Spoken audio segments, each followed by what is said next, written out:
Welcome to the RPG After Years, your weekly show covering all things RPGs from the past, present, and also the future. So this is episode 16 of the After Years, but also it's episode 100 of just the RPG series in general. So that's awesome. So I'm Jay. And I'm Rich. And I am Scotty Too Hottie. Oh, yes, you are. So today we are finally going to be bringing this crazy Final Fantasy VII Remake review to an end.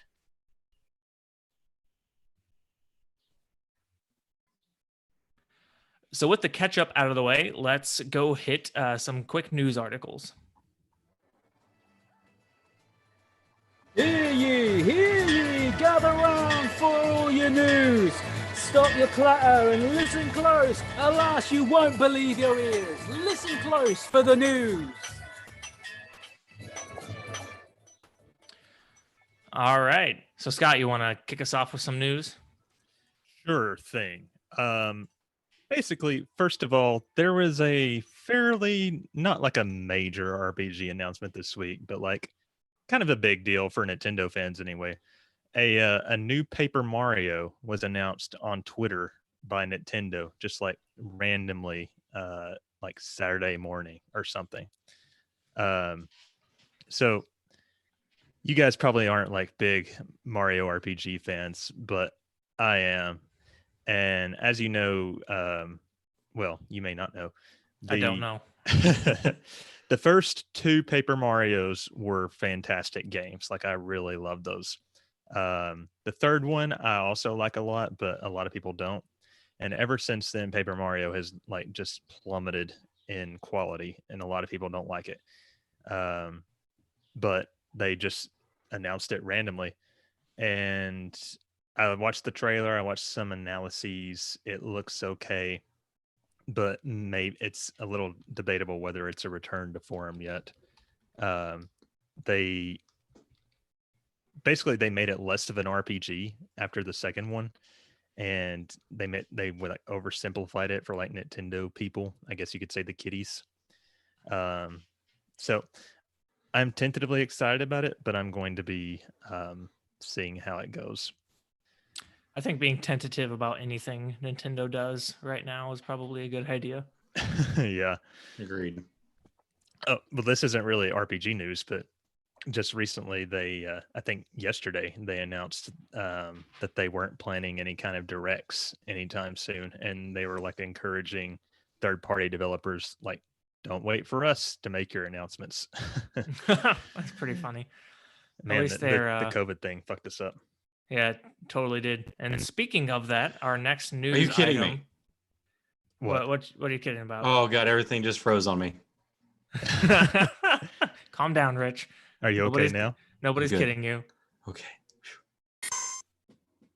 So the next news item directly links to the COVID issues. Again.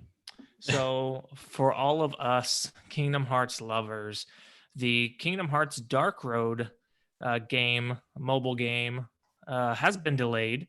So it was slated for spring of 2020, but they officially announced that is no longer happening and it's being delayed. And we also did not get an updated date. So we don't really know when that's going to be released. Overall, I'm not too upset because I don't know if I would have played this anyway. However, it's just yet another occurrence of COVID-related issues in the gaming industry. Jay, did you ever hear? I don't even think we had talked about it on the podcast. Did you hear about like what Dark Road actually is? Isn't it about Xehanort's life? Yeah, but the way they initially marketed it made it seem like it was going to be like its own mobile game.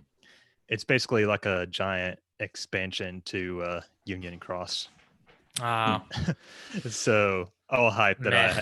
any kind of like inklings of hype I had for that were instantly just drowned when that So, happened. yeah, I'm so over that kind of gaming. Like, I am never going to be into mobile gaming. I don't even Right. like playing Final Fantasy II on my phone. I don't like playing games on my phone. So, I should bring this up every week during our catch up. But the only mobile game I play is Final Fantasy Record Keeper, which I find to be pretty quality. But that's just like a mindless grind game, kind of. Anyway, I guess that's it for Dark Road. All right. Well, let's just talk about some RPGs releasing. This past week, we had May 14th, which is Elder Scrolls Blades. That was a mobile game at one point and then switched over to the Switch. Kind of surprisingly that did that. Wasn't sure that was coming out. Then May 21st, Spirit Hunter NG, which is another Switch game, but that is only in Japan as of now. So I don't really know anything about that. Right. sounds cool. Yes. Spirit Hunter. Yes. Just NG. Hey, I don't know what it wait, means. what is Elder Scrolls Blades? I've never heard of that. I played it for like 3 seconds on my phone. It's just another Elder Scrolls game that was originally for mobile. The fact that it's for Switch is weird because it played very much like a mobile game. So I'm skeptical. But So they brought a mobile game to Switch. And I think Yeah, they were going to yeah, do they that did. anyways. They were going to put it on the Switch, but they released it first on the phone. So I don't know. I have no Alright. interest playing it. So it is what it is. Next week, we have May 22nd, Friday, or actually, yeah, tomorrow. Man Eater. I think that's the shark game, isn't it? I have no That's idea. I think that's the Sweet. shark game. did you guys ever play like the old school Jaws games that they had on the PS2? I think so. I know. Oh I my didn't. god. Were That they was any so good? fun. It was so you just play as Jaws and just tear things up. Like destroy boats, eat people. So fun. I'm imagining think- like a Tony Hawk Pro Skater, but you're a shark. Yeah. Basically. Yeah. Yeah, you nailed it. So Tuesday, May 26th, Minecraft Dungeons comes out on Windows, PS4, Xbox One, and Switch. And Scott, can you pronounce that? When I added this to the doc, I was like, Rich is going to have fun with this one. Ultima. Let's see. Atawarumon, Prelude to the Fallen. That's my best attempt. Sure. Okay. It's Western. It's PS4 and Vita. May 27th, Fantasy Star 2 Online comes to Windows. I know we have a couple of fans that really like the Fantasy Star 2 Online. We don't Including have this yourself, on, right? you know, Whatever. Utarerumono. Uta. have you been staring at the entire time? Just Yes. trying to. Jay decided to take a crack at it. That's right. Now, there's something else that wasn't on the list that will be on the 29th is BioShock Collection, Borderlands Collection, and Xenoblade Chronicles. The You're definitive issue. just reading your like pre-order list, aren't you? Well, yeah, it's coming up Friday. I mean, it counts. Instead of referencing Wikipedia, we should just reference Rich's pre-order lists. Yep. Anyways, well, I didn't know. Well, that's I what we didn't know get those for other two. switching to only doing this 1 week at a time. Yeah. We got some next week. We'll have some good RPGs upcoming, Oh yeah, including you said Xenoblade, right? yeah. Xenoblade's on the 29th. I figured that's next week. Right. Yeah, it is next It's week. coming. Holy crap. Anyways, yes, that's it. That's all what's coming out. Cool. All right, let's take a quick break and then we can get on to our main discussion.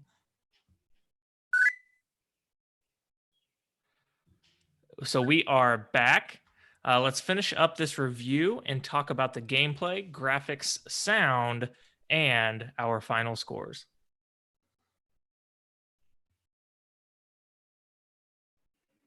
Okay, guys, here we go. So we're going to start off by talking about gameplay. It's a huge section for us to talk through. There are so many different kind of systems and like additions to Final Fantasy VII Remake that obviously were not a part of the original because it's now a action RPG or just action adventure or just action. I want to call it an RPG.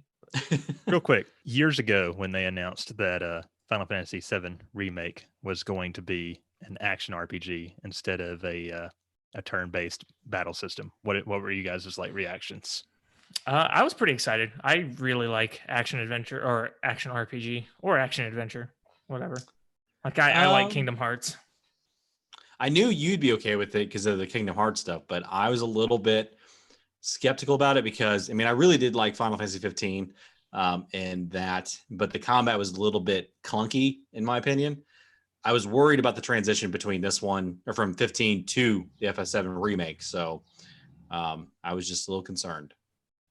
Yeah, I'm a big God of War fan too, and I really like games that are full of story, but then also I can just press one button and be good.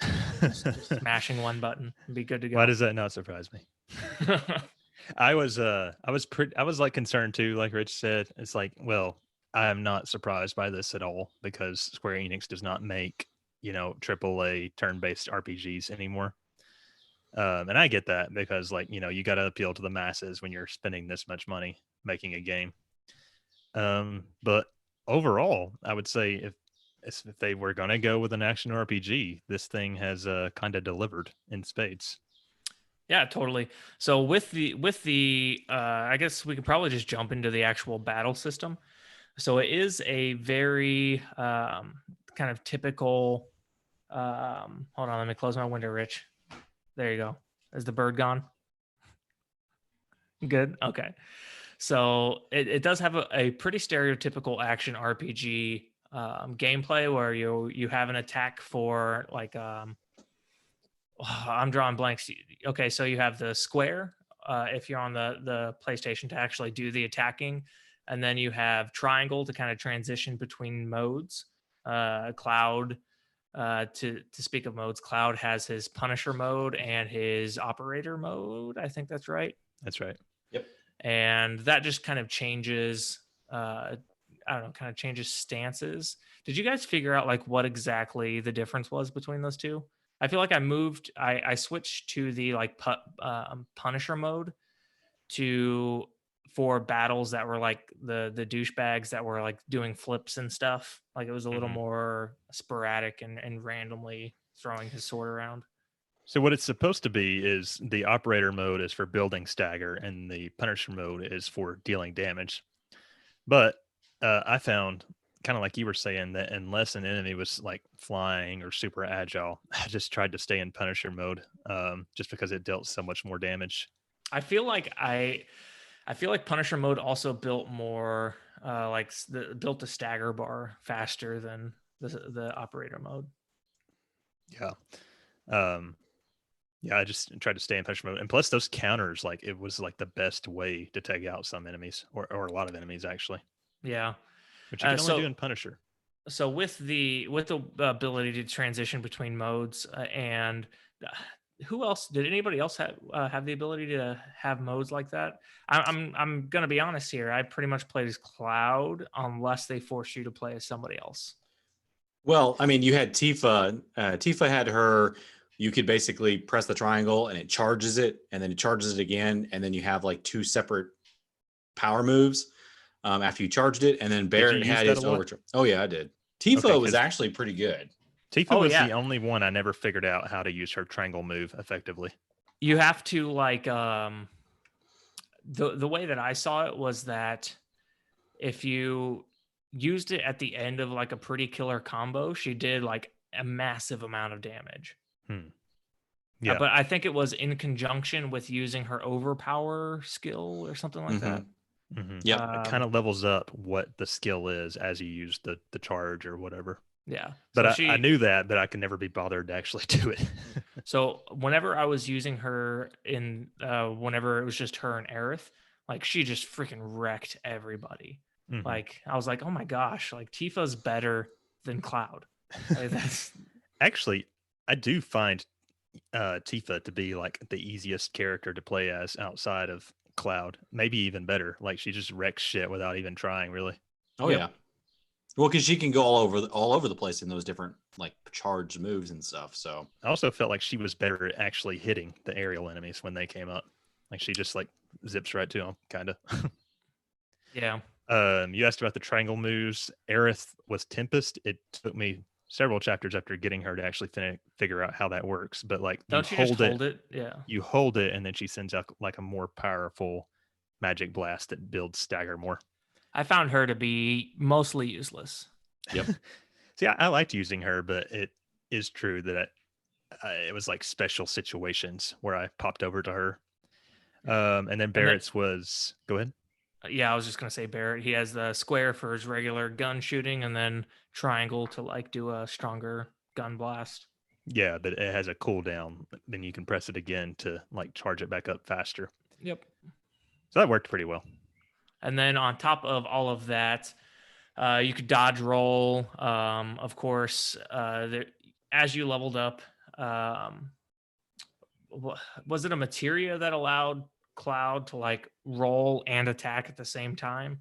Yeah, there was. I can't remember what it was, but the more you leveled it up, the better that death roll thing was. Was it deadly dodge? Maybe. Yeah, or steadfast block. I think deadly dodge.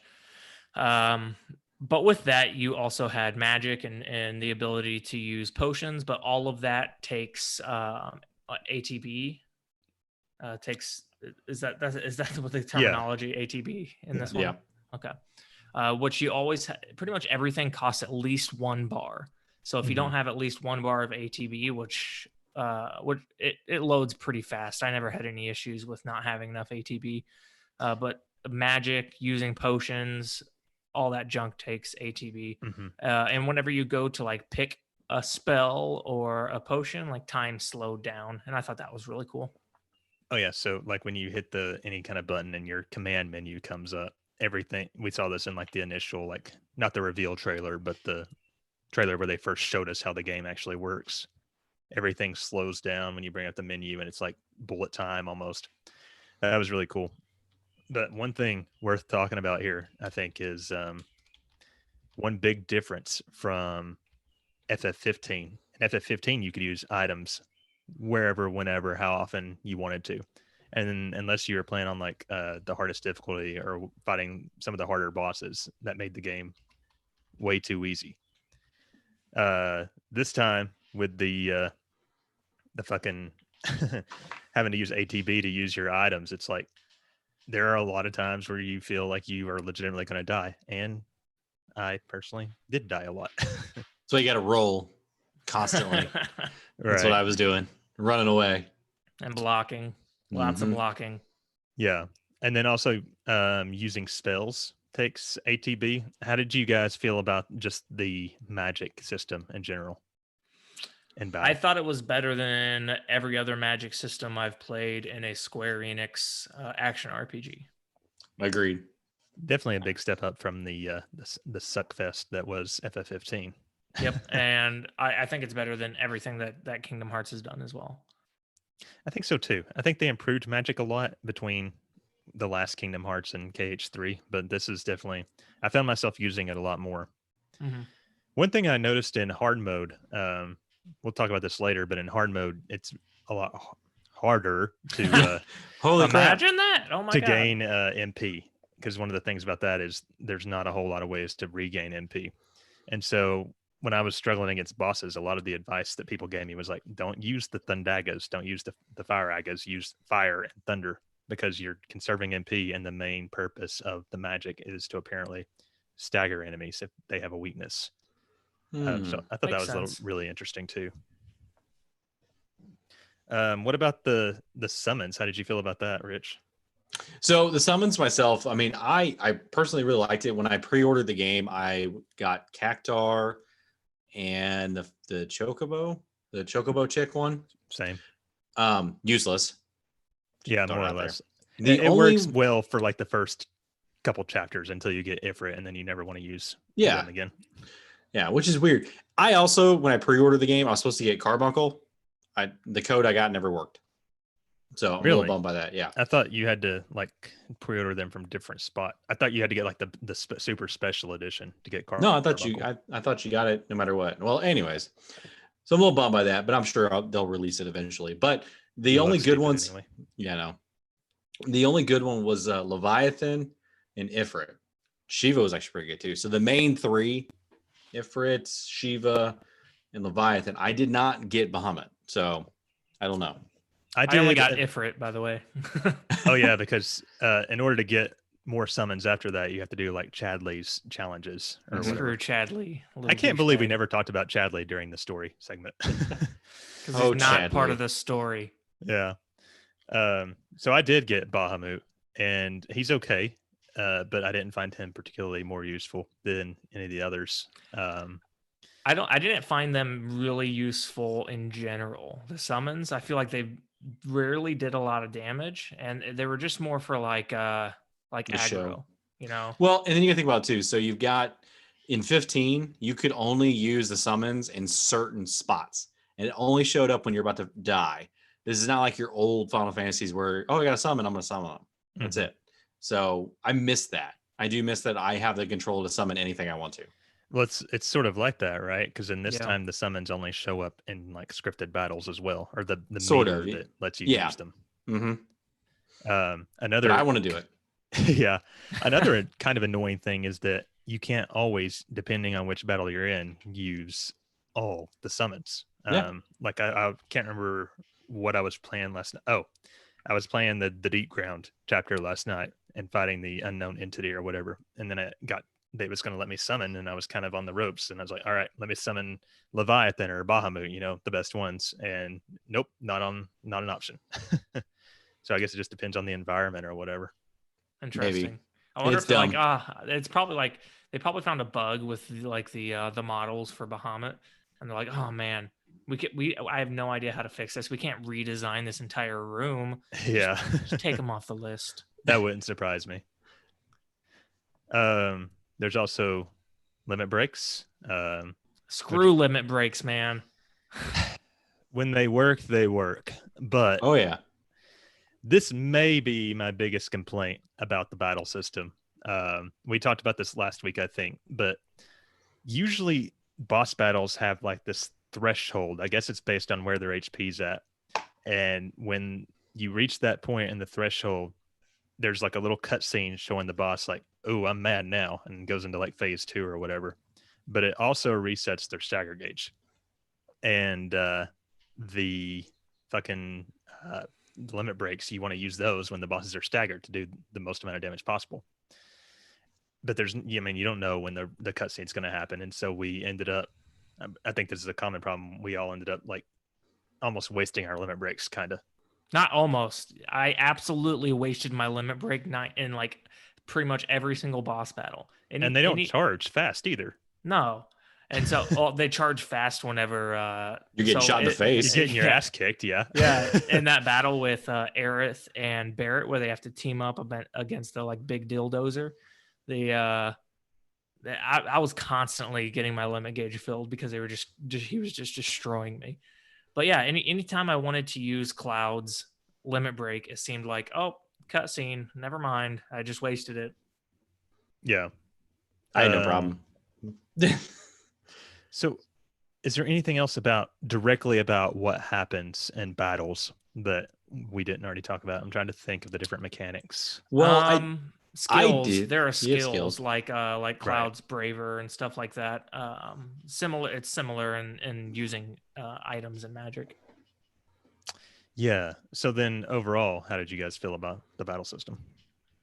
It had some issues, like we pointed out with the limit breaks, but all in all, I think this is like kind of my ideal battle system for a video game.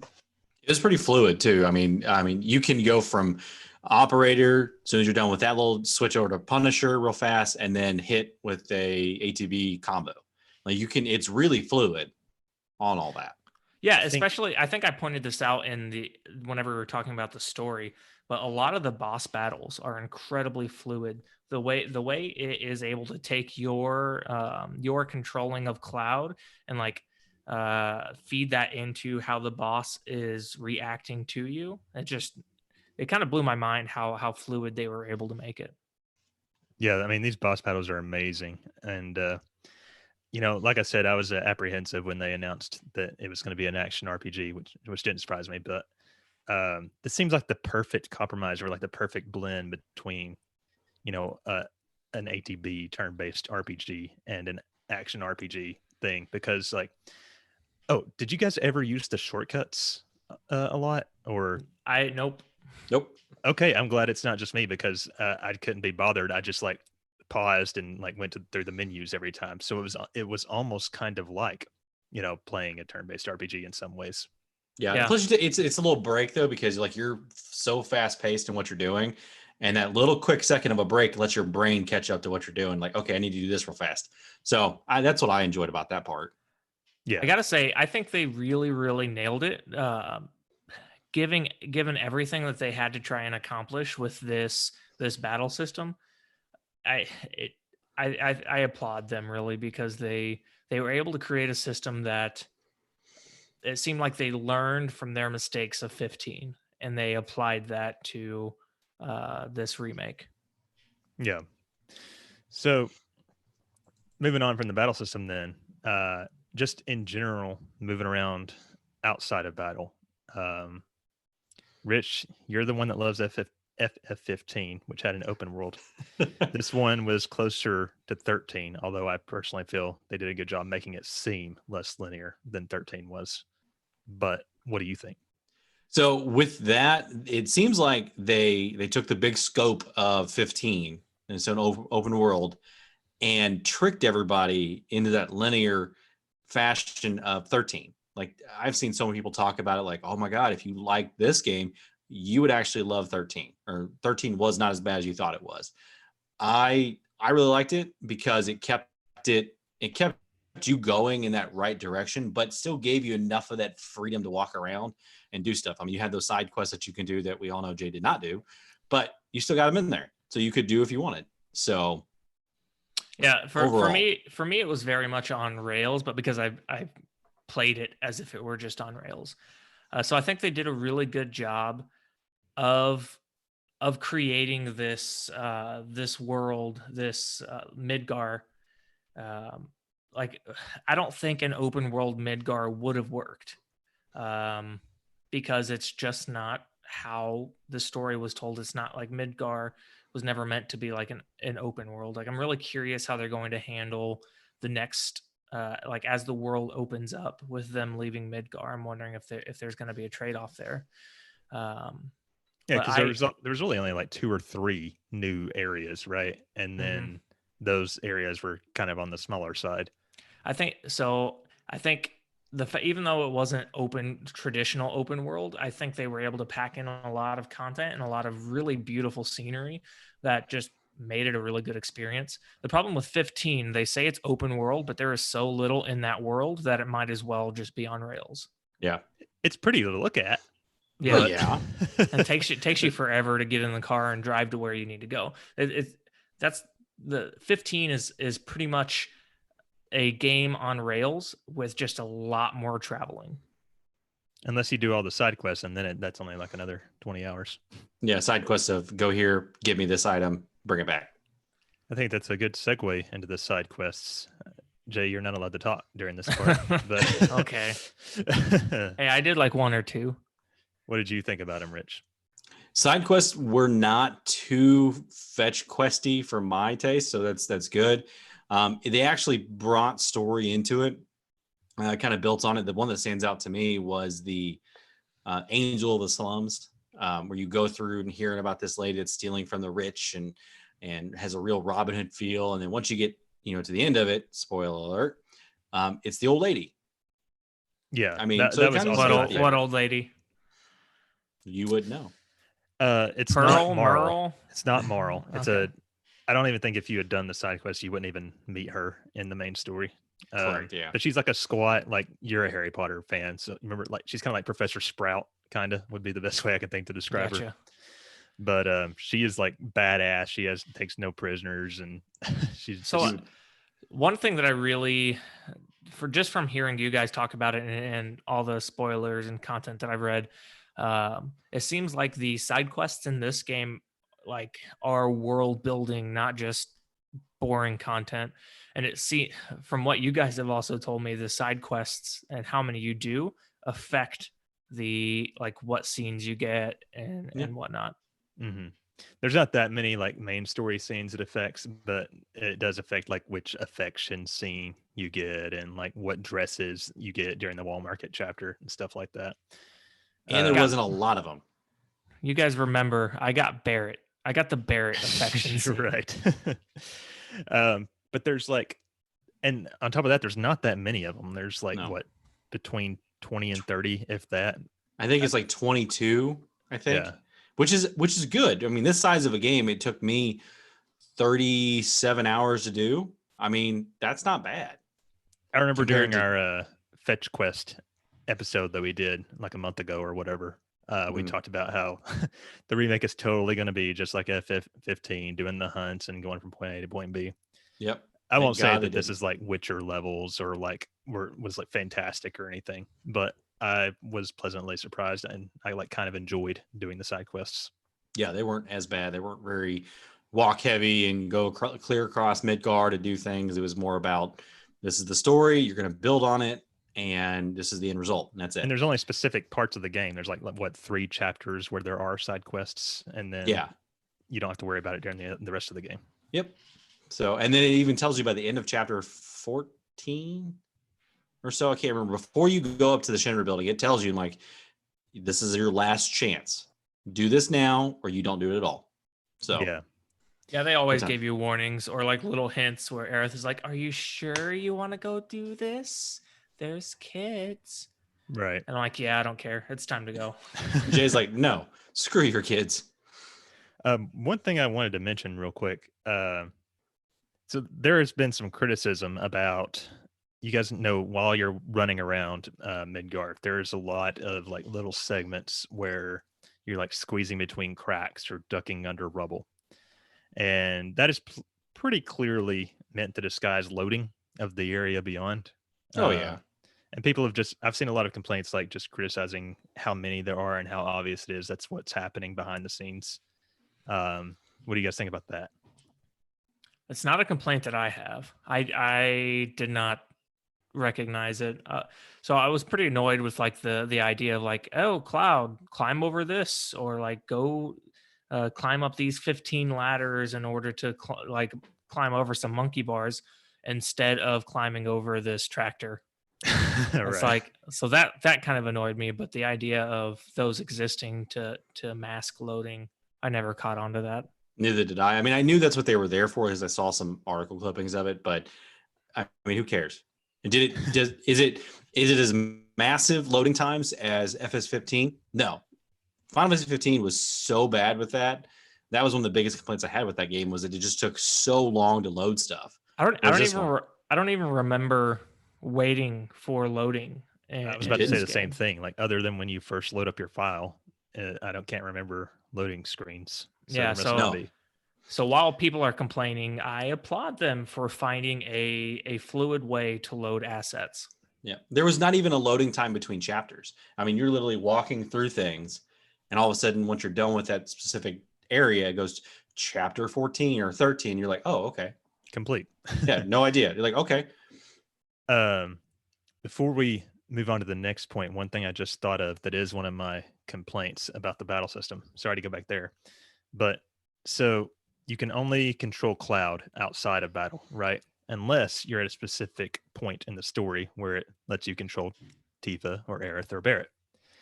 At first, I was okay with that because I thought, okay, well, it would be complicated, programmatically to let you control Cloud everywhere you want, or anyone, people other than Cloud, I mean, anywhere. But they clearly made them fully playable and programmable. So I don't really get why they made it to where you have to be Cloud all the time. I don't know if I don't think it's programmatically hard. I think they probably more so struggled with so a lot of times whenever you're a Cloud and you get to your checkpoint, there's no loading. It's not a cut scene. It goes straight from where you walked to him talking to somebody. So I think That's true. think the main issue is that if you were Aerith instead and you got to that checkpoint, it would have to do like some weird switch in order to get Cloud in her place and to have the conversation. So I think it's more of like a dialogue or like a transitional issue. There's that, and not to mention the first part of the game you played as Cloud only. Like Cloud was the main guy you controlled. I know. It's just That's right. I would personally, if they've already programmed it, I would have liked to have been able to control whoever I wanted. But it's not a huge deal, like you guys were saying. You just want to see Aerith's junk in her trunk. Exactly. She's got a big trunk.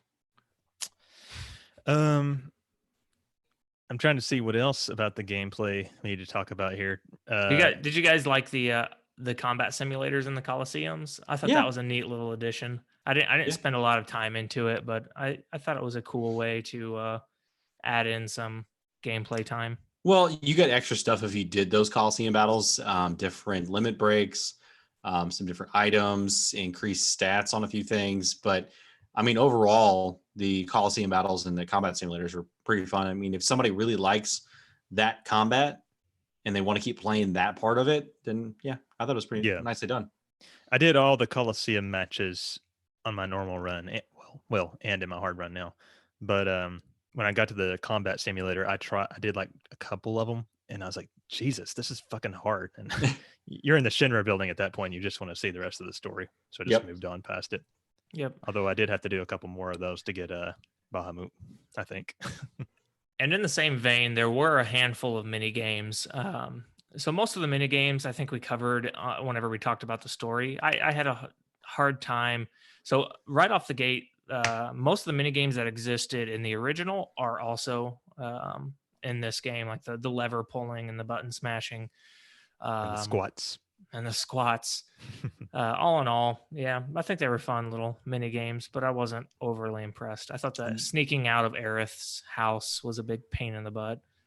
The only mini games you had such a hard time with that. It didn't like one try. I swear to God, it took me over 15 tries. Did you load in right facing in front of that bucket? Because that's what happened to me. That's what happened to me. Every time I take one step forward, I'm like, oh my God, and then knock the bucket over. I have to redo it. And then the bucket was there still. But besides that, the only two mini games that were new was the darts and the pull-ups. That was it, I think. I rocked the darts, dude. The one time I played it, Mhm. a master. By the time I got to the darts, it was like the end of the night. And so I was obviously already like drunk as fuck, but it still didn't take me that long to get the best score on that or whatever. Oh, and that's come what on, I Scott. do like let me have my things. The one thing about the mini games that I do like is none of them are too hard. Like I was able to get the best or like master them or get the best reward or whatever without too much trouble on all of them. Oh yeah, Aerith's sneaking out of Aerith's house too. I didn't even think of that as a mini game because it was so easy. Okay. Whatever. I guess the pull-ups was kind of hard, but what helped me on that one, I guess this is a little fun story. So on the pull-ups, it's like you got the 4 buttons and the cursor goes between them and you have to like time it perfectly. So Corey would be like triangle, X, circle, square, triangle, X, circle, square, triangle, X. He would like say it off to me like a cadence almost, and that worked for us. You had help. I did. That's why. That's cheating. Anyways. So what about hard mode? Have you tried it yet, Rich? Yes. How far are you? Holy crap. No, I tried first chapter, got all the way towards the end of the first chapter with the Scorpion boss, and got wrecked. Like I haven't even played on normal. Oh man, don't. I can't do it. I made the mistake of as soon as I finished my normal run through, it's like, okay, what is the next thing that I missed or that I need to do to get the platinum? And that was redo chapter 3, the Sector 7 slums chapter, to get a different dress for Tifa later. And I was not prepared for how hard it was at that point. Like I there's like a side quest you do to beat like a wolf monster who's not even like a boss. It just kicked my ass over and over. And so I was like, well, fuck me.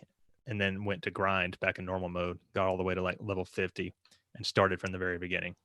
Because shout out to angry ass black dude. He was like, no, you need to start from the beginning, get retrained on how to play the game. Yeah. Which I did. And there's been a few battles like the Hell House. Trying to remember, there's a couple others that really gave me a hard time, but it made me fucking pissed. I think Reno and Rude might have been one of them, or maybe just Reno. But overall, like it still feels like kind of fair. It's like it does make you think a lot more tactically about everything. And I've heard that Rufus is the real bitch in hard mode, so we'll see how that goes once I get there. But Dude, I'm he was glad- difficult in the easiest mode. yeah, right. um, so we'll see how it goes. But overall, I'm glad that they didn't make hard mode too difficult. And at least they give you rewards all throughout. They give you the manuals, which gives you more SP to just keep on upgrading. Yep. And I'll So- give more updates on that as I continue through it. So, quick honorary mention if we're talking about game modes. There is a classic mode. I don't know if any of us have played it, but it apparently like lets the AI do mostly everything for you except picking through the menu.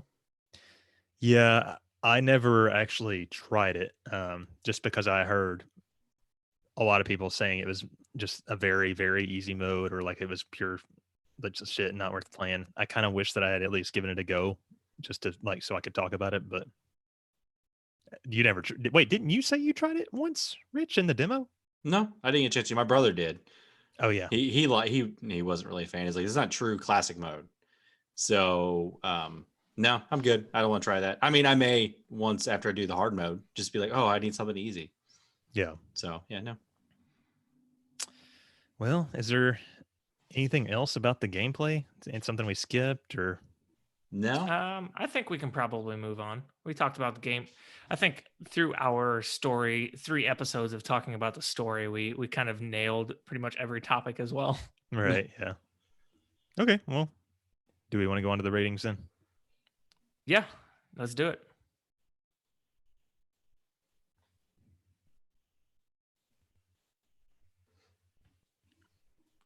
Okie dokie. Let's go ahead and start getting our ratings. So I am a newbie to these kinds of review episodes. So this is me losing my review virginity technically since I didn't play all the way through Pillars of Dust. So I'm assuming we just start out with Scott. What do you give the story? All right. I thought about this long and hard, and it kind of fucked with me for a while because I love FF7 so much, and I love the FF7 remake so much. But as you guys probably guessed, I was not the biggest fan of all the changes, particularly regarding the whispers and the twist endings. But I didn't hate it either. And like I said, I'm kind of like strapped in to see, all right, let's see what happens next. And they made all the characters not way more, but like even more awesome than they always have been in my heart. This is like the first major serious RPG I played. The one before that was like Super Mario RPG. So this is like kind of my exposure to how great storytelling could be in video games, the OG anyway.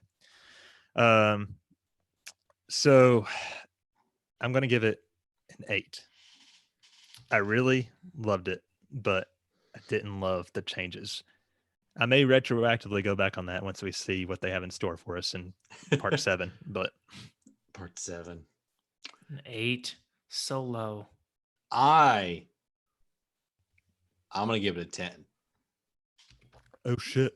Yeah. The reason why we give it a 10, I don't give RPGs like perfect scores on various things, but I mean the storyline, it didn't deviate so far from the original, but it was some new stuff in there that like shocked me and kept me engaged. And I was like, I need to do more. It's like 12 o'clock at night. I need to keep playing. I need to do this. Now I got to go to bed. So it's just, I was so excited about this. And then not to mention seeing Jay tell me, like Paul says, like, as soon as you're done, we need to talk about this like right now. So that was pretty good. Gotta get that hype train, man. Yep. So that was me. Cool. So yeah, I'm gonna give it a 10 too. So Final Fantasy X too. The Gold Wings. I'm gonna give it a Gold Wings. Hey, that has a great gameplay battle system.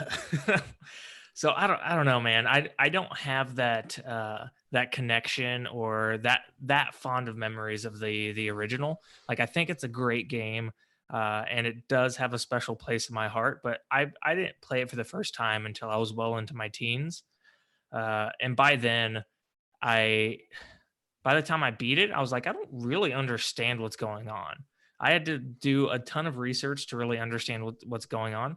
So generally speaking, like I was never truly captivated by the story. But then as I dived into Crisis Core and Advent Children and getting to know more about what happened with Dirge of Cerberus, I kind of realized like this is so convoluted, and I kind of feel like it's not going to be completed, like this train of thought. And so whenever they did this remake, which in reality is more of a continuation of the universe, the fact that they aren't just remaking it, but are finishing the story as opposed to restarting the story just makes me so happy. Also, I love convoluted stories, so I'm a big Right. Kingdom Hearts fan. I can't get enough of it. It pisses me off a lot, but at the same time, like it gives me something to obsess over that has nothing to do with real life. So I don't know. I think it's like reading a really good long book. Makes sense. So the next category is the battle system. I think this is a game where we could pretty clearly divide the battle mechanics and the non-battle mechanics, right? Oh yeah. Yes. Okay. So the battle system. Honestly, I would have given this a 10. The only thing that is holding me back from that is the thing we talked about where the stagger mechanics like reset. And taking off a whole point for that seems almost kind of trivial to me, but also like it pissed me off so much. Like just to like feel like you're winning and you're about to like smack it to the boss, and then all of a sudden like have the rug pulled out from under you. That I didn't like that. I feel like there's another way that could have been handled to make it to where you didn't annihilate the boss so quickly. But that's a pretty minor complaint in the grand scheme of things. Like we talked about earlier, this is an amazing battle system, so I'll give it a 9. How are you, Rich?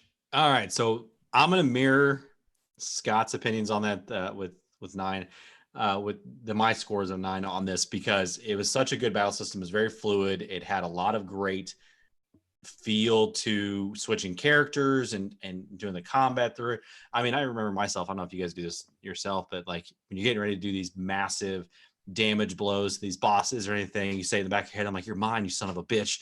Like I do that several times when I'm facing off whip against out big your boss dick. battle. Yeah, it's like I got this mother. Anyways, so I get real cocky. I'm like, oh my god, it's just a video game. Like, what's my problem? But I didn't have that many problems with the limit break, but I did knock it because I did see a few lags on a couple of situations with the magic. Like I was getting right to that point where I was getting ready to pop a Kiraga and I got hit and I died.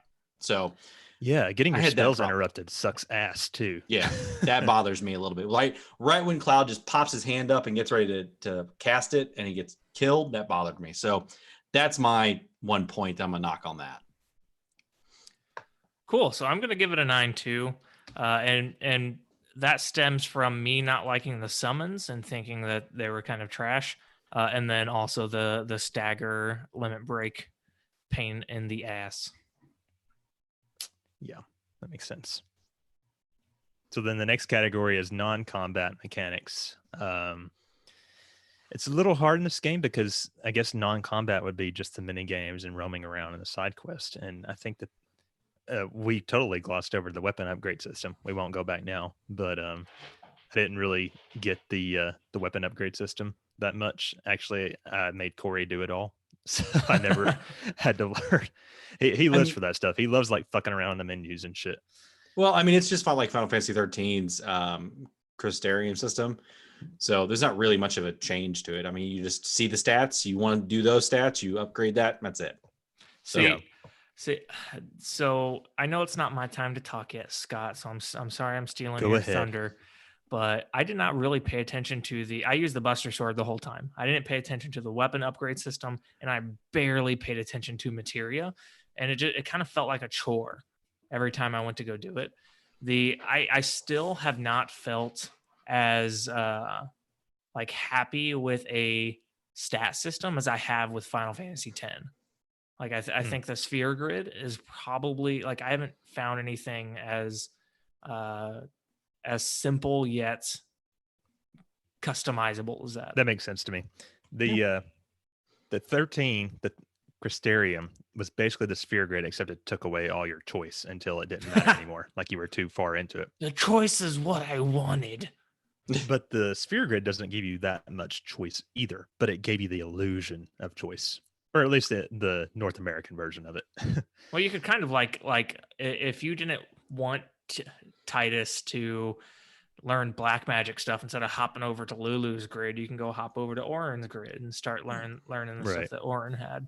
So I thought that was really cool until you Game Shark the shit out of it and master everybody's grid. Right.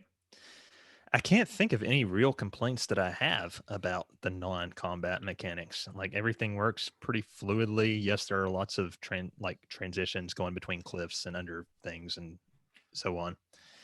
But I mean, there's not really a whole lot that's amazing about it either. So I guess I'll throw an 8 at it. So then what about you, Rich? I'm going to give it an 8. Actually, yeah, 8. One thing that bothered me is the transition for talking to people. Like if you go to the stores, there's that good 5-10 second like delay of communication. That's what bothered me. So that's the only thing I'm going to give it. The only problem I had. So I'm going to give it a 7. And I know that's kind of low, and overall, like it is a pretty smooth experience, but the delays when initiating like Rich just said, delays when initiating some conversations, and then there are weird delays whenever you have to like pull levers. Like Cloud just kind of sits there for like 3 seconds and then like pulls it, and it just feels awkward. I was about to say, at least one of those points for you is because of the levers, right? Yeah. So, but also I noticed a lot of times where it seemed like an NPC was just randomly running and just runs into Cloud for no reason. Like it's like every now and then it's like randomly chaotic and it's just people running into each other. And I was like, why? That doesn't make sense. Like why is Cloud being bumped into by random NPCs right now that seem to be like just running around in circles? So I felt like there were like some weird kind of AI pathways with their NPCs that just kind of seemed annoying. But then also, like, I wasn't a big fan of how many like hoops you had to jump through to just get from point A to point B. Like I've mentioned several times, like no need to climb up 3 ladders to get to monkey bars, to push over a crate, to do a mini game in order to move a box whenever there's like, just climb over these rocks. I was just playing the part in the underground lab last night, like I mentioned, where you play as Barrett, and at one point he goes, "If I have to climb another damn ladder," I was like, "Yeah, I feel you." Yep. All right. Well, then graphics is next. I feel a little conflicted on this one because, on the one hand, overall, I would say this might be the prettiest game I've ever played. So how could I not give it a 10? But there are some areas, particularly in the slums, and I'm really thinking about the Sector 5 slums before you get to like the little town after you get out of the church. And I've seen a lot of screenshots of this. It's like the textures like load improperly, and some of them look kind of shit. And then like, even though it's amazing to look at, if you look up at the plate from below, it looks cool, but if you really look at it, it kind of looks like a image that they might have like paralleled over the sky map or something. Yeah, but I wouldn't doubt that they did. I'm pretty sure those far back, like far off distances are totally like just images. Yeah. Another example of that is when you're inside the plate on the way to the Sector 5 reactor and you look down at the slums. My initial reaction was like, oh shit, we're so high up. But then like you look at it closer, it's like, that's an image. Mm-hmm. Yep. So I think it looks fantastic. The characters look amazing. In general, everything looks amazing. So I'll give it a 9. It's just that the few like little textures and like sort of like shortcuts it seems that they took. It's almost like there's a bug in some of the graphics maybe. But it looks amazing, and probably overall, all things considered, most beautiful game I've ever played that I can think of. I'm going to give it a 9 as well, because definitely the flat textured up in those tall areas stood out. There's a few times that it rendered kind of weird going into areas, but other than that, I thought it looked really great. I am going to go ahead and give it a 10. The usage of images didn't really bother me. I kind of understand why they would do that instead of actually like fully rendering that stuff. I do think we this is another kind of section where we really nailed how beautiful a lot of scenes are, but I just want to give a special shout out to like the area of Aerith's home, and then just Wall Market in general. I just thought that everything was so well done. I agree. Both of those places look amazing. Okay, so then that goes to music. There is no way in hell I can give this soundtrack, music and sound, no way in hell I can give this soundtrack any less than a 10. This might be the most beautiful or best soundtrack I've ever heard. I would have to go back and think about like some other video game soundtracks I really love, but like all the remixes are like pretty much, chef's kiss. And like there's bangers. Like I would listen to this soundtrack outside of the game. Even the new tracks that have, they're like brand new to this game. Most of those are great. I can't really think of a track that I hated. And then the sound, like I don't have any complaints about most of the hits that you do on enemies. They feel visceral, partially because of the sound. I can't really think of any complaints. And I was very happy today to receive an email from Square Enix that my pre-order for the 7-disc soundtrack is being processed. So Nice. yeah, that's a 10 for me, dog. I'm going to give it a 10 as well, because the music definitely, it hit very well and very hard in different spots, and the emotional behind it was great. So no complaints. I enjoyed it. One thing we haven't talked about, that theme song, the new theme song, Hollow, that might be the best theme song Final Fantasy has ever done. Like it's not cheesy. Anything Square Enix has ever done. Yeah. It's better than all the Kingdom Hearts songs too. Let's be It's real. not cheesy. It's not J-poppy. Yeah. The singer does not sound Englishy, really. It hits. There's a couple others that are really good, I think. But Hollow, awesome.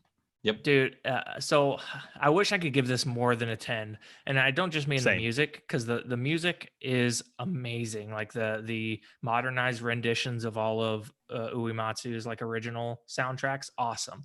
Like the Anxiety song, so freaking good. And One Winged Angel, of course, really, really good, even though it takes like 15 minutes to get to the part that you actually know. Right.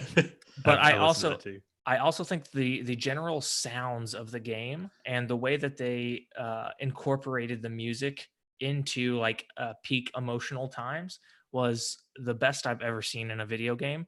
And I'm so glad you mentioned that.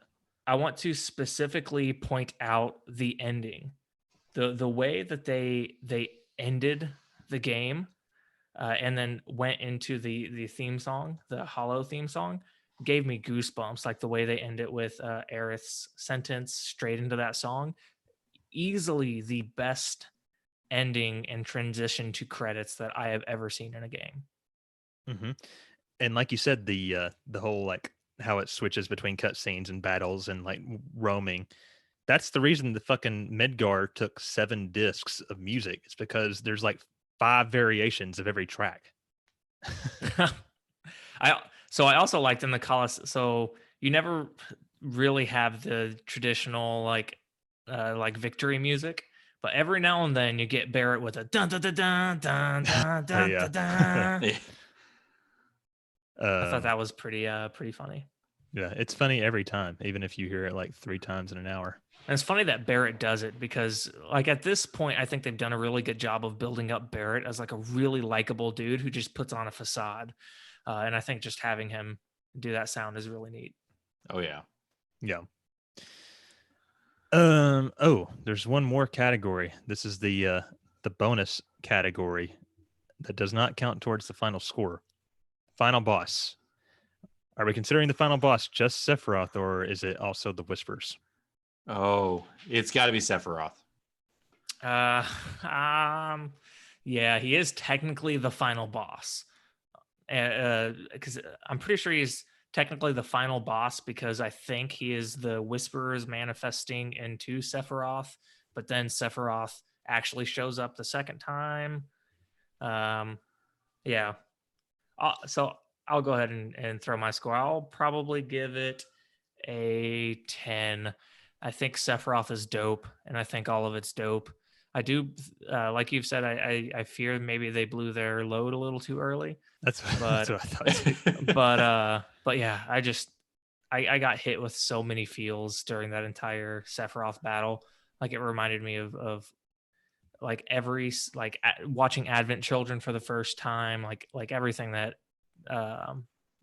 like peak nostalgia, and then One Winged Angel playing in the background, amazing. It was very Advent Children-y, wasn't it? Yep. Yeah, it was. What about you, Rich? I'm gonna give it a 10 as well because it's Sephiroth. I mean, holy crap. He's such an iconic villain for any RPG. I mean, everybody comes back to him as being like one of the top villains in RPG history. So the way that he shows up in various parts of the game, kind of, pissing off Cloud a little bit and screwing with him. And then the very end, dropping some of those one-liners, 7 seconds. I mean, all that was just done very well. Even fighting him, didn't feel very hard, but it's just, that's the point of it, is that you're fighting iconic. Sephiroth. Yeah. So, and the point is that like Sephiroth, at no point in time does he ever use his full abilities. Yeah. I think pointing out Sephiroth, like how Sephiroth kind of antagonizes Cloud throughout the entire game, is just so great. I think this game does a really good job of building up Sephiroth, way better than the previous Midgar section did. So there's kind of some pros and cons there because he wasn't necessarily supposed to be the villain yet with Midgar, but that's all changing now. Yep. I'm not going to be quite as generous as you guys, because for me, I need a final boss to be at least a little challenging. Well, not to say that he wasn't a little challenging. He was challenging, but not hard. But it was fucking epic, like you guys said. So I'm going to give him an 8. I just fear for like, how are they going to top that? Like Jay sort of alluded to. For the record, I don't like hard boss battles. I want the climax to feel like I earned it, when I get that ending. Which is also hard. Me earning it is spending the 20 hours it took me to get to that point. Oh, okay. All right. We're going to take a quick break here just to do the calculations to see what our final totals are. Rich, am I forgetting are we forgetting a category? I thought there were 6 categories. No, this seems about right. Because what it's 50 total, and then you just multiply that by 2. That gives you your, like, each of us our individual, scores. I think total though. Okay, because I thought there were like, it was out of 60 for each person. But no, you're missing your total, because the total is like what you thought overall of the entire game. Oh fuck, we forgot overall feel. That's what it is. Yeah, so that's what the total is down there. And then overall that's our final score for all of us, like, together. All right, we got to do overall feel. While we're not actually live, do you guys want to go ahead and like knock out the questions still tonight, or do we? I don't know if we have enough time. Yeah, we don't either. We can do. Okay, here's what we'll do for that. We'll just what I think we should probably figure that on off air, but I would just say bonus episode. Okay, yeah, and it could even like bonus episode. I was thinking that too, like bonus episode for everybody, just like a bonus thing we throw out later. Yep. Okay, we'll just have to figure out when to record that. Like, we'll actually have to meet again for it. God, it's like I see you guys enough as it is. I don't. Right? If we do it as a bonus episode, we don't have to like we could just cut straight into the questions, and we don't have to do the catch up and the news and all Yeah. that stuff. So, All right, let me add this to the table. and we're because about It to should be have right 2 there. weeks off because of That's true. Alundra. Well, you're gonna have more than Yes. that eventually because the Grandia one too, at some point when Bill gets finished with that. We need to make sure we mention this cut to Bill since he's doing the editing.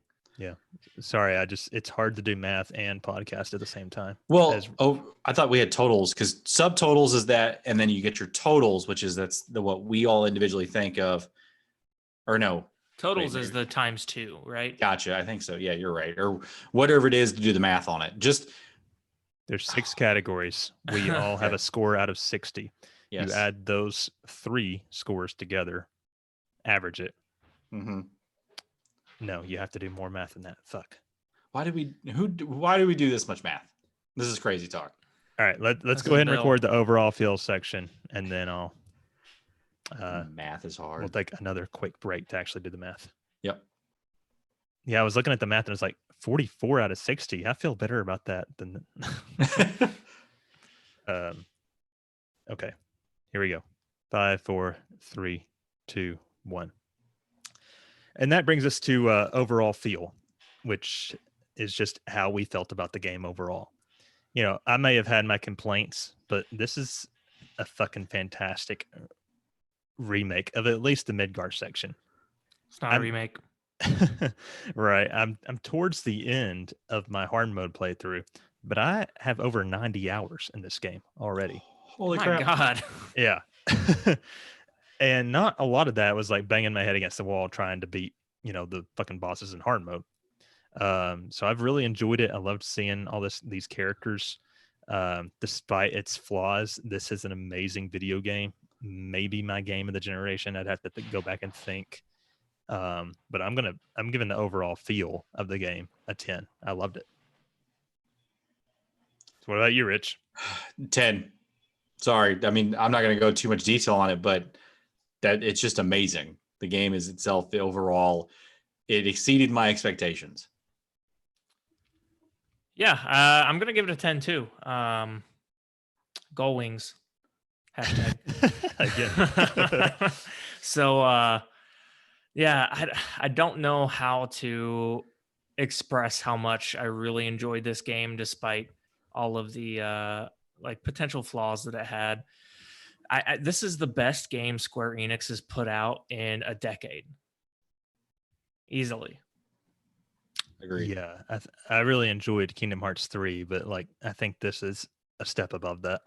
I would say this is significantly better than Kingdom Hearts 3 if I'm being totally honest. And I love me some Kingdom Hearts 3. But I don't think 13 is better than this. I don't think 15 is better than this. I don't know. I'm not thinking I can't think of very many games that Square Enix has put out that I would say is better than this. All right.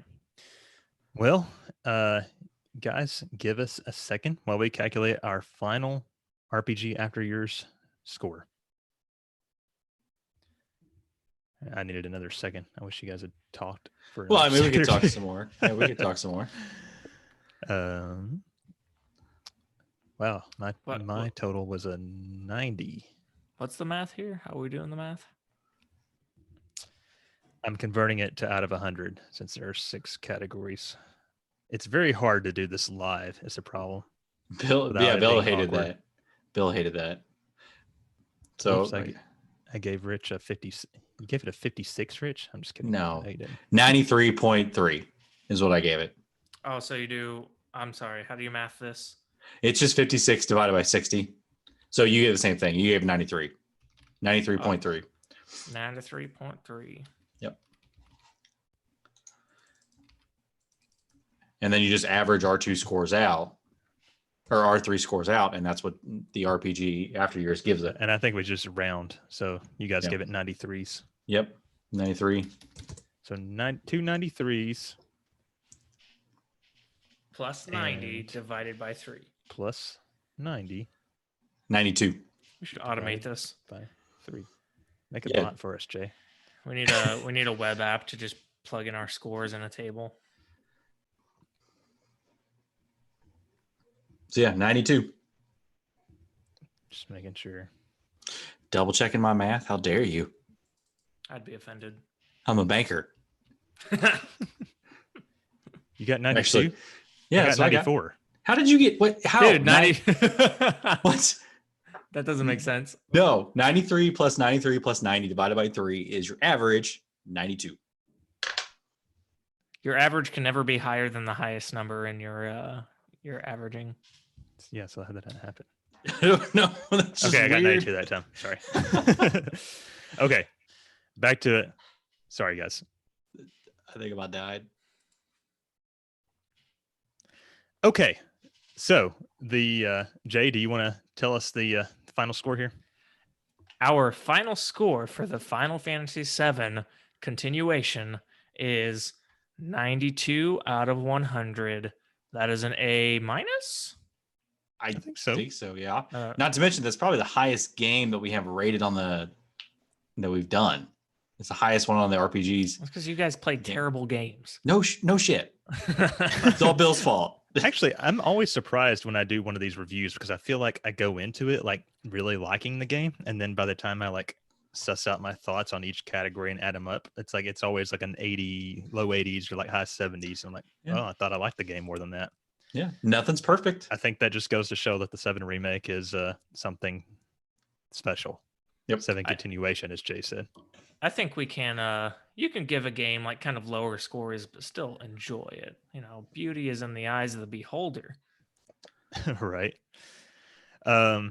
So real quick, I think we should say that this is already kind of a longish episode. Surprise. So we did have some listener feedback that we want to get to, and we will get to that, but it's going to be released as a bonus episode later this week. And so we'll reply to that when the time comes. And that's it for our review, isn't it, Jay? Yep, that wraps it up, guys. I hope you all enjoyed our playthrough and discussions around the Final Fantasy VII Remake. Continuation Remake, sequel the third. Jesus. Hashtag Goal Wings.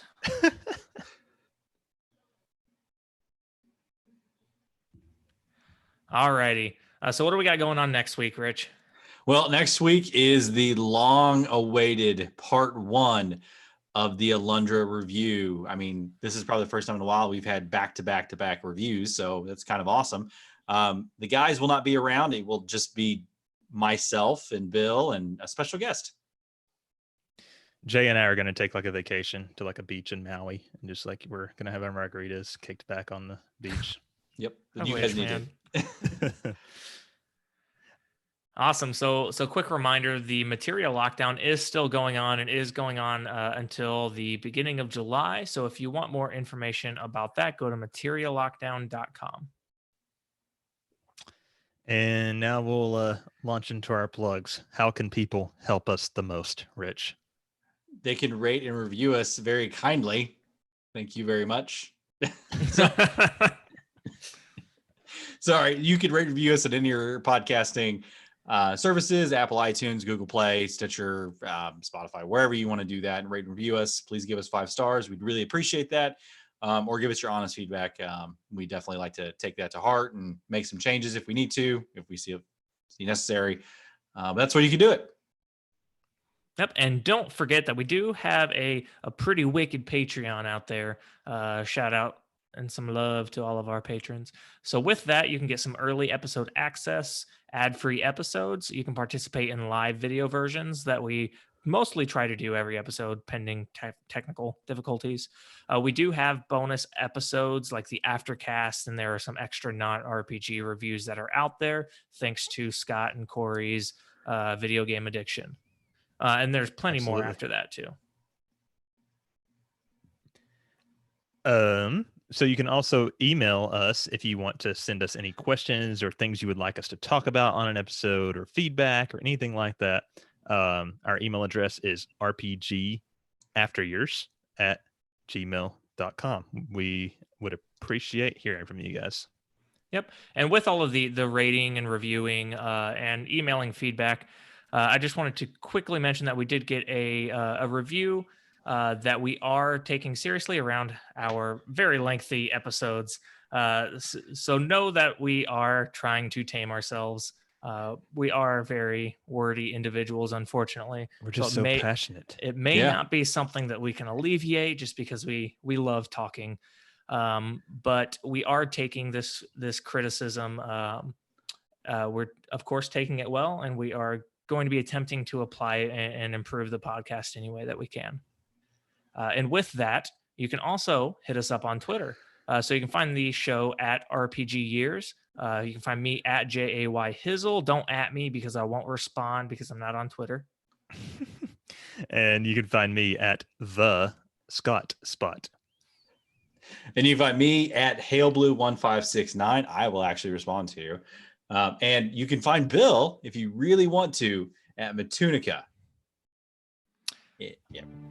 All right, guys. So that concludes the long-running review of the Final Fantasy VII Remake. So it was a wait that really seemed like an eternity, but it's already come and gone. It's behind us. So we hope you enjoyed the interview and enjoyed the game as much as we did. So until next time for episode 17 of the RPG After Years, I'm Jay.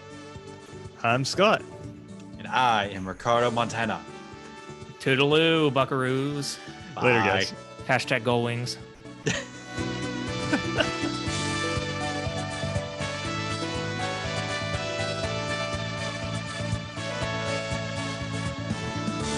The beast has been slain.